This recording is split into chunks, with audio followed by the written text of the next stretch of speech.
Good morning प्यारे बच्चों। आज हम लोग चर्चा करने वाले हैं कि आर्थिक मंदी क्या है और इसका क्या बुरा असर है हमारे देश के लिए, हमारे समाज के लिए, एक व्यक्तिगत जीवन के लिए ये क्या बुरा असर डालता है। तो आज हम लोग चर्चा करने जा रहे हैं कि ये आर्थिक मंदी क्या होता है और ये आर्थिक तेजी क्या होता है। इसके बारे में आज हम लोग चर्चा करने जा रहे हैं। तो बच्चों, ये जो आर्थिक मंदी है, मंदी का मतलब होता है शिथिल होना, स्लो होना, एक प्रकार का समझ ले कि ये कमजोर हो जाना।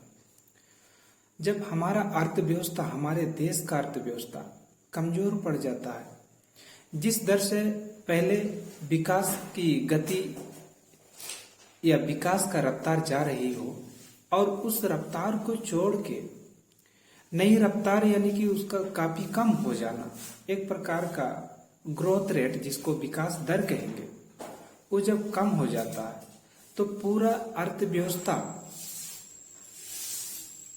शिथिल हो जाता है, मतलब उसका रफ्तार धीमी हो जाता है।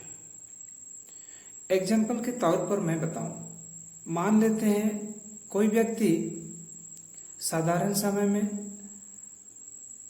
5,000 रुपया प्रतिदिन इनकम कमा रहा है, आय कमा रहा है।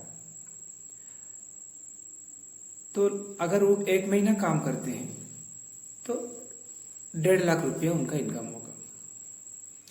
लेकिन जब आर्थिक मंदी होगी तो समझ ले कि उनका जो 5,000 रुपया से प्रतिदिन का जो आय घटकर 500 या 200 रुपया या उससे भी कम या थोड़ा उससे ज्यादा अगर ये इनकम करने लगे तो इसको हम कहेंगे मंदी। क्योंकि हमारा ग्रोथ रेट पहले 5,000 का था, अब 500 में आ गए, 300 में आ गए, तो हमारा एक प्रकार का आर्थिक मंदी होगा। तो आर्थिक मंदी का वजह क्या है?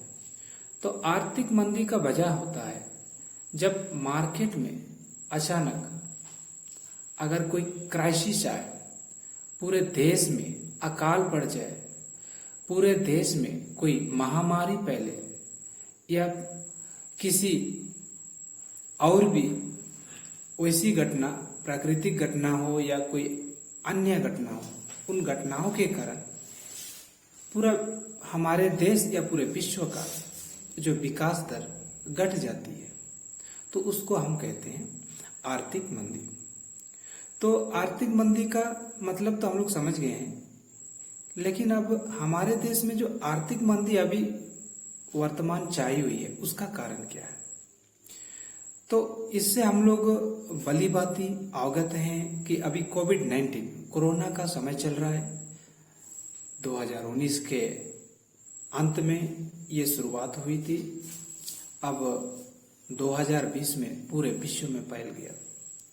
इससे कई लोगों को अपनी जान गंवानी पड़ी और इतनी भयावह थी और इतनी भयंकर स्थिति से हम लोग गुजरे हैं कि हम उसका आकलन नहीं कर सकते।